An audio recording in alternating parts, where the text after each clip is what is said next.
realtors are the biggest copycats in the world.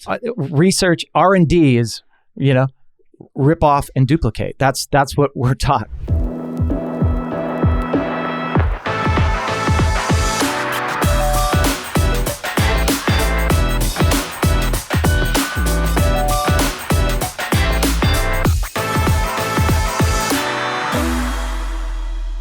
How's it going, everyone? Welcome back to another episode of the Shawn and Matt Show. My name is Matt. That is Shawn, and welcome to our show. Shawn, in today's episode, is there going to be a crash or correction?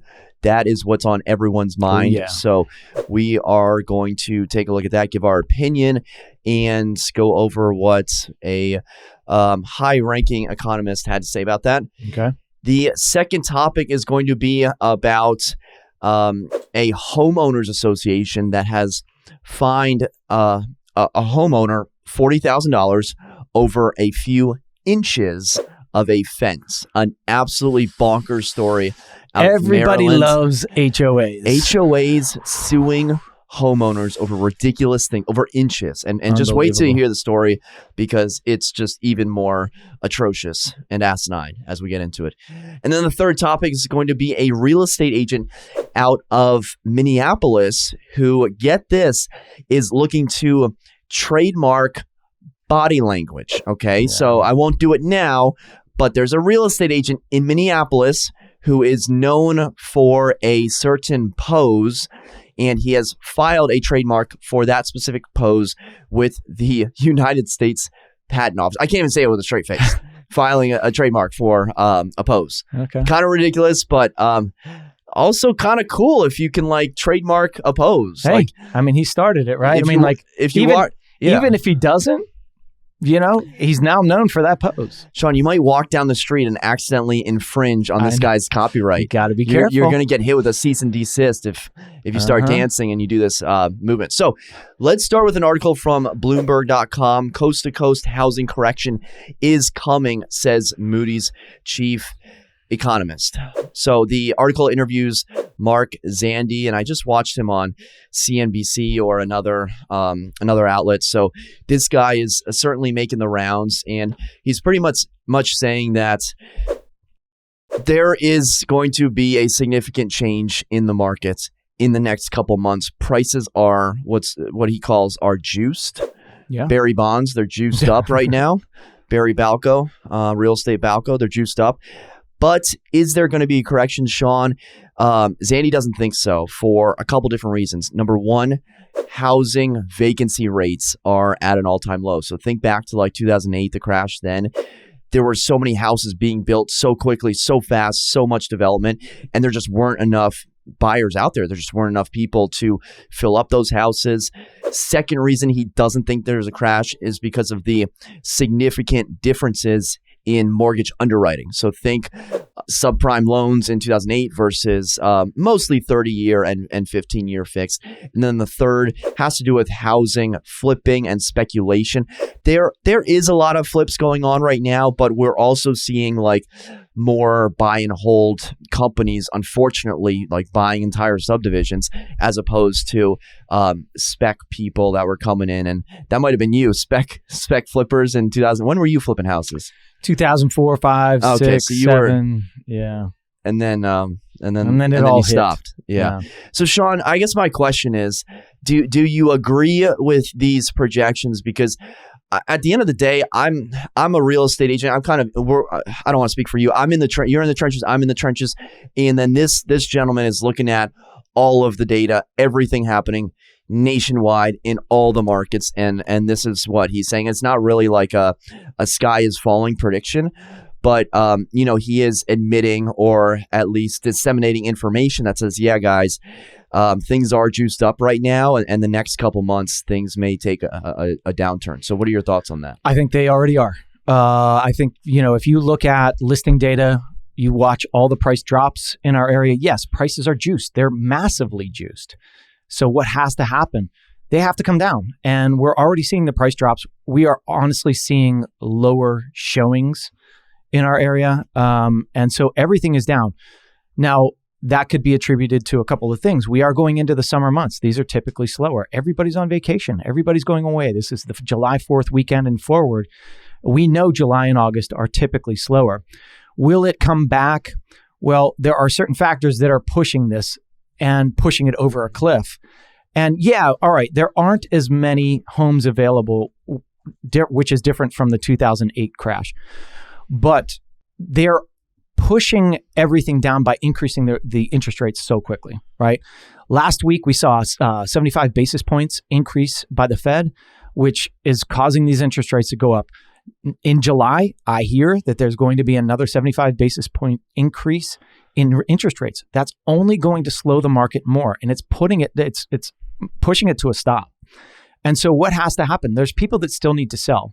There's people that still need to buy. But I think the sellers are going to be in more of a panic than the buyers, right? The buyers are like, hey, I'm watching this, and I'm like, maybe I'll wait a little longer. Maybe I'll watch this thing fall because it's so on the fence right now. And sellers are like, well, I want to move. I want to get out of here. So how am I going to get people interested? We're going to keep dropping this price. Is the drop in price going to make a difference? Sometimes not. If there's no buyers there, then it's still not going to sell. So you can keep dropping and keep dropping. And when we've seen this until somebody drops it out of the sky and then they get the contract, we're going to see a lot of that coming up because there's probably going to be a lot of people. And now I've warned my clients against this. And I said, listen, we're at a point right now where you do not want to go and do a home with sale contingency. Actually, 2 months ago, I told them this. I said, do not do a home with sale contingency because the market's changing and you could find yourself holding 2 properties.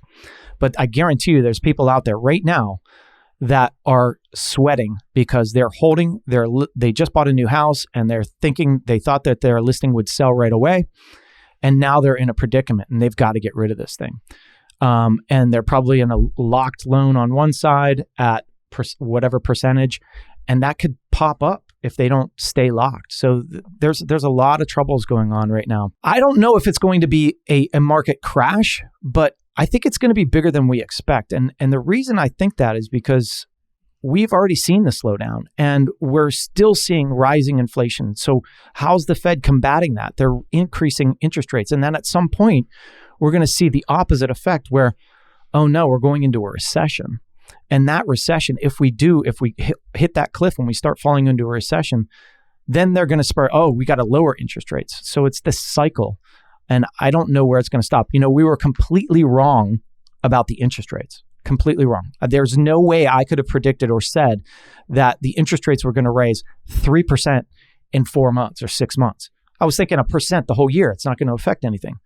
Completely wrong. So now we see where the interest rates have gone to, and we have no idea where they could head and what that could do to force, I think there's going to be a reckoning in the smaller areas and the smaller towns. Yeah, you mentioned another Fed rate hike coming later this summer.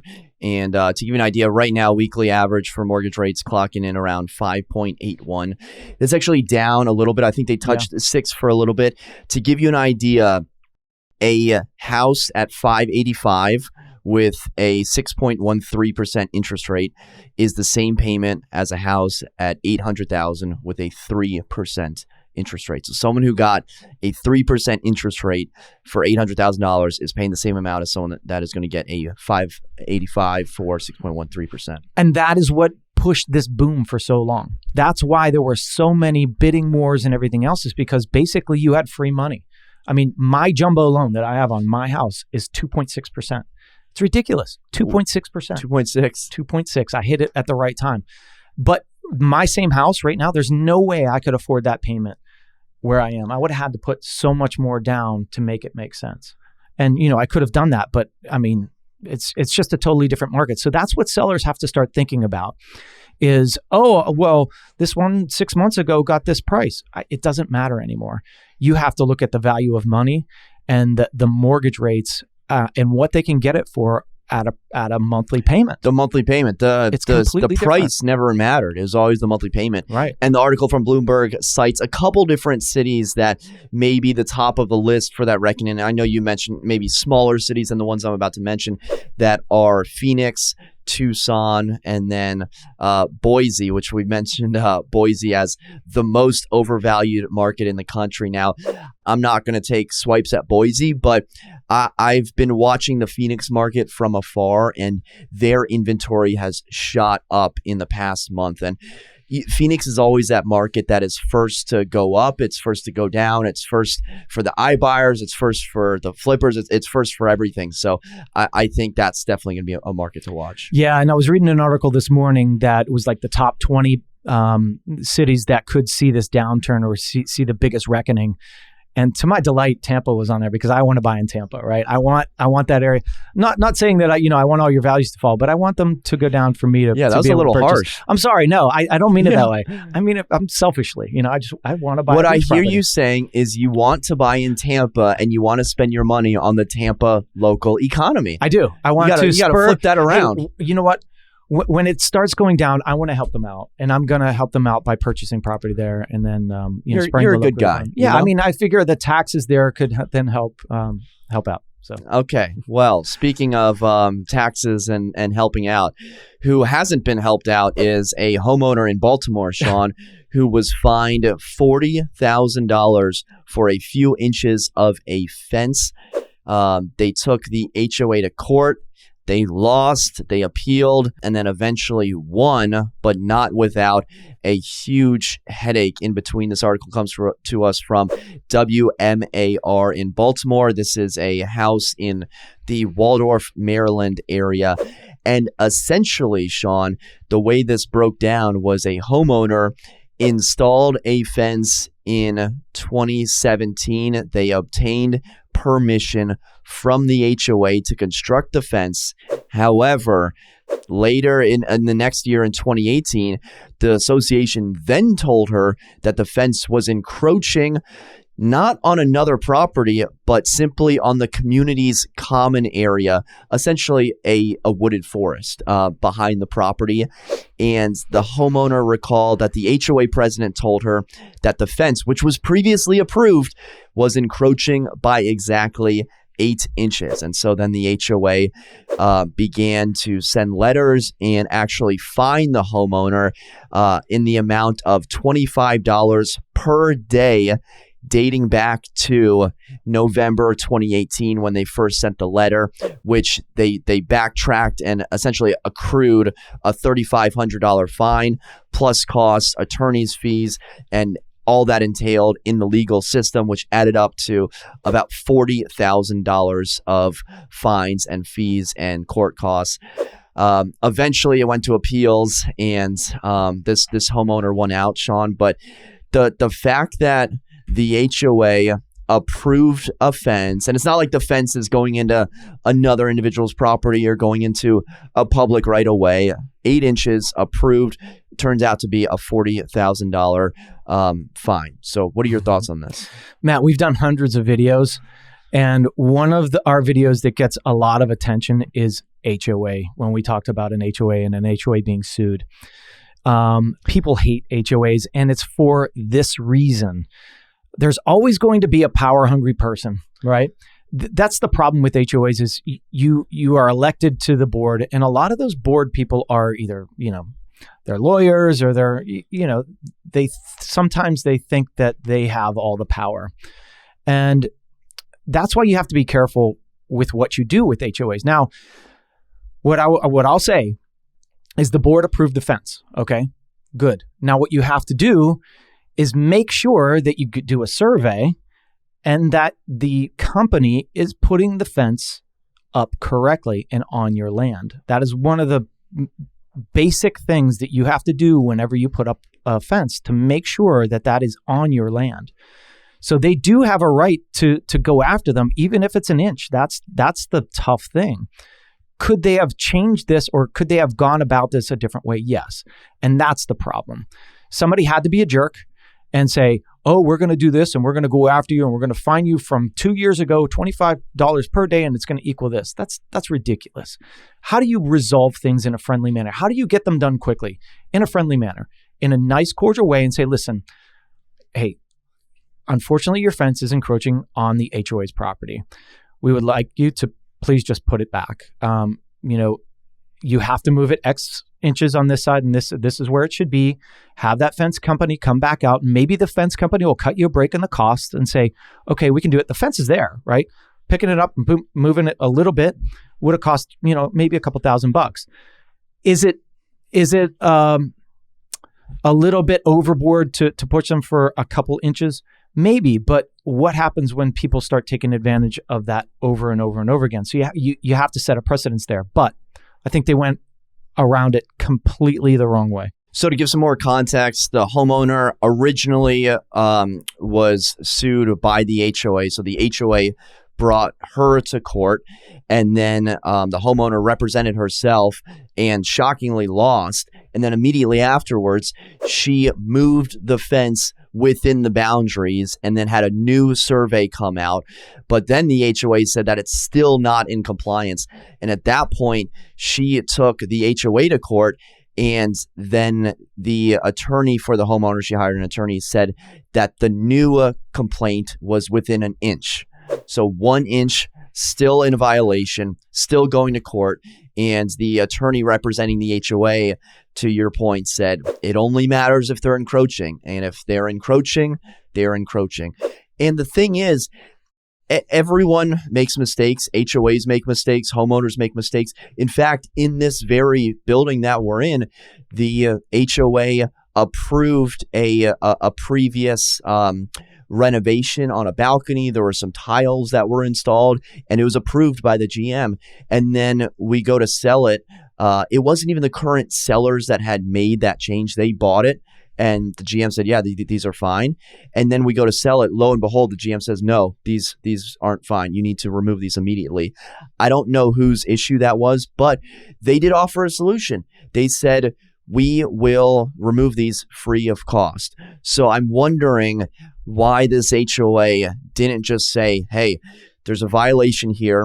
We know that we approved it.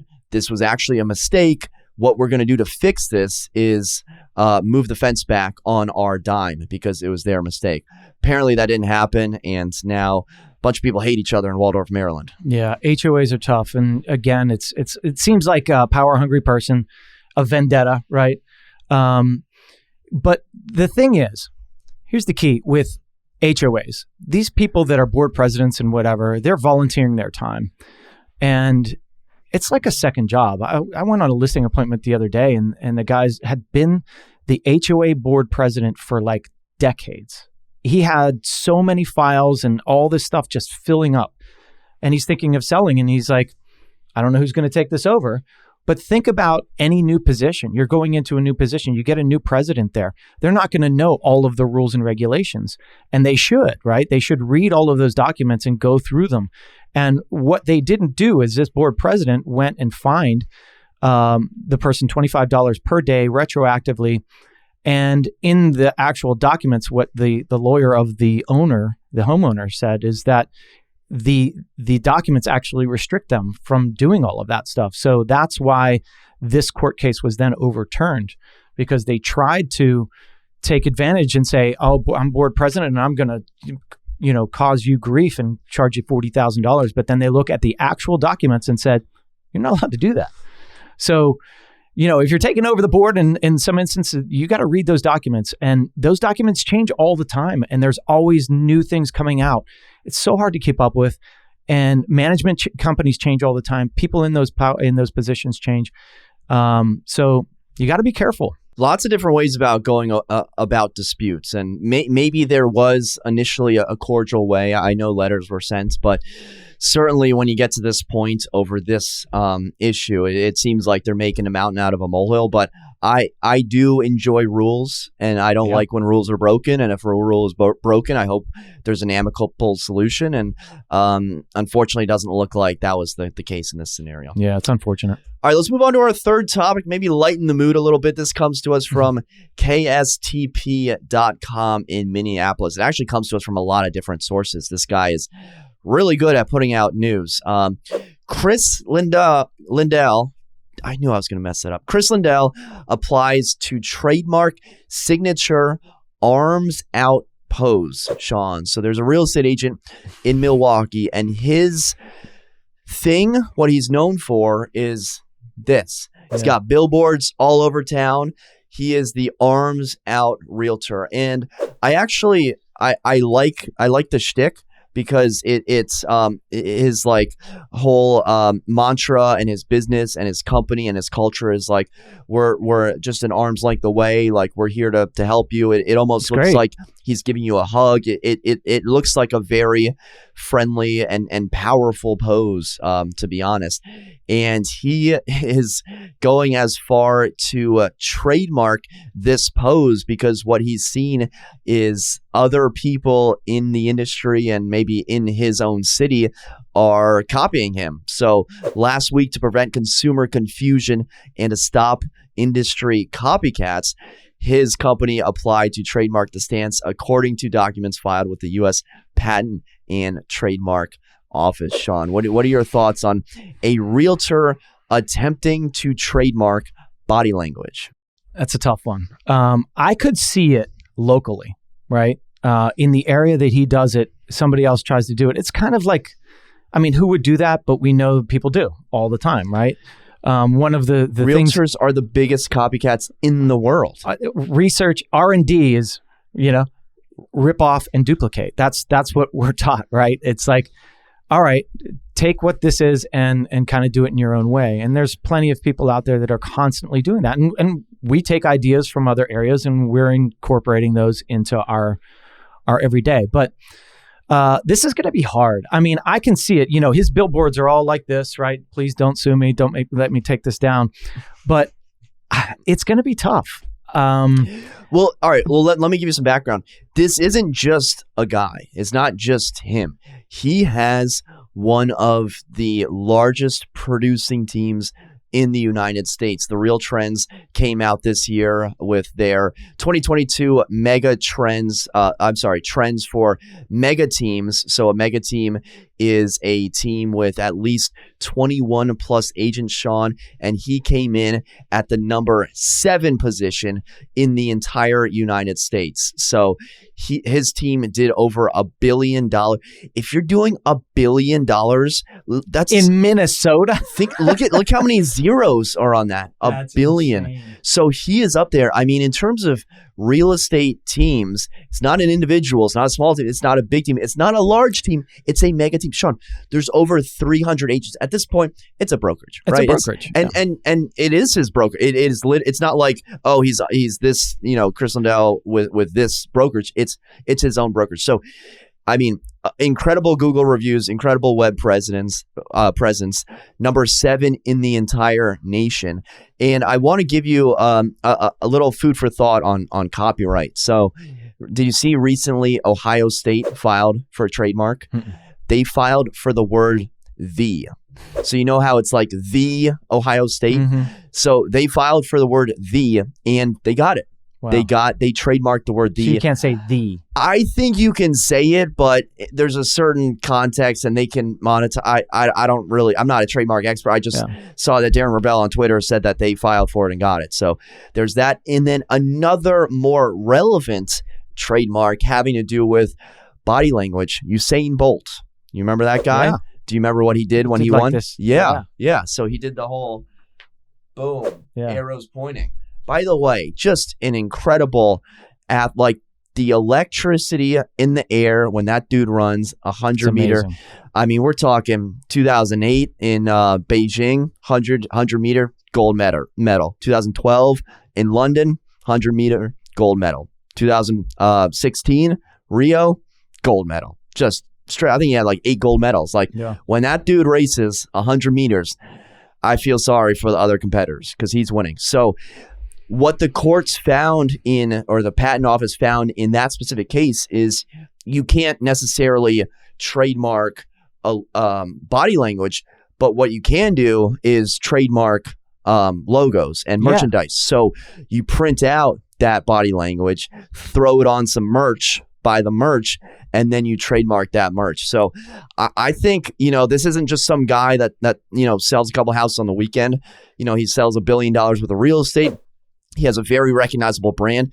In fact, he tried to change the billboard to just him kind of just standing still or smiling. And his Facebook fans were like, no, like we missed the old one. Like, stay this is with iconic. What's good. Right. So, I mean, in that regard, I mean, he has a case, right? Yeah. So he has the reputation in the area. It's not like it's some guy that just came up with one billboard and just put it up, right? He's been doing this for a long time. He's got the reputation. He's killing it. And I think that's the right way to do it is you create a print, a print that's your trademark. One thought that came to mind is, what's one of the most iconic poses in football? The Heisman. The Heisman. Is that, can you do it? Anybody can do the Heisman, right? I don't know. All right. I guess it's more, I don't know. What are you getting at? I mean, if the Heisman isn't trademarked and you can still do the Heisman pose. Heisman Trophy finally registered as a trademark in 2003. The trophy. The trophy. So you can't reproduce the trophy. Well, yeah, maybe that's the same thing where it's like you can do the pose, but you can't do it on an ad or something like that. I don't know. maybe you can still do the arms out, but you can't like take a picture of it or like use video of it or print it. Mm-hmm. I don't know. That's a tough one. I mean, I don't know the laws in trademarking and things like that, but he's got his thing, and he surely doesn't want anybody ripping off on it because that's what he's known for. So I completely understand it. He's worked hard for it, right? Yeah, I think he's like 40 years old or around that age, maybe under 40, and he's got quite the squad in Minneapolis. Congrats! So, good for Kris. Yeah. Wow, what a pose. I'm just glad it wasn't. I'm just glad it wasn't the arms crossed, because the realtors and I was with a client yesterday, and we were showing a house, and I was like, "Oh, this one's a flip," and he looked at me in a very like loving and congenial way, and he's like, "Oh, you realtors have the corniest sayings." I'm like, "Yeah, like we are," and he's a cool guy. He wasn't like, but I was like, "Yeah, you're right. We are very corny." And I looked at this. Usually, I don't like the corn. Not a big corn guy, but I looked at this. I was like, "That's cool. It's different. I liked it." It's not really corny. I mean, there's definitely corny real estate agents. I run by them all the time. There's a show. I can't remember the show. Anyways, it was all about the corny real estate agent. But for sure, they always come up with the corny sayings. But I think this works. How often do you think this guy goes out to dinner in Milwaukee and they're like, "Hey, can you do the thing? Can you do the thing?" It's like maybe like a child star who had like a one hit, like a one-liner. Oh my God. And then people are asking when he's like 45 years old to like say a line. And it's that's like, over and over again. What am I, a puppet to you? Over and over again. Think about when you're famous and you have that one thing that you're famous for. And you got to understand that this is the first time this person is, there's 7 billion people on this earth, right? So it's the first time this person's seeing, but over and over and over again, you got to be like, oh my God, I don't want to go outside anymore. Yeah. But all right, guys. Well, we'd love to know your comments on the HOA, especially, but also this trademark. I'm rooting for the guy. Looks me too. I like it. I mean, I'm very impressed with his business. He's got good operation going. So hopefully he gets it. All right. Well, thank you so much for watching. Until next time, we'll see you then. Take care.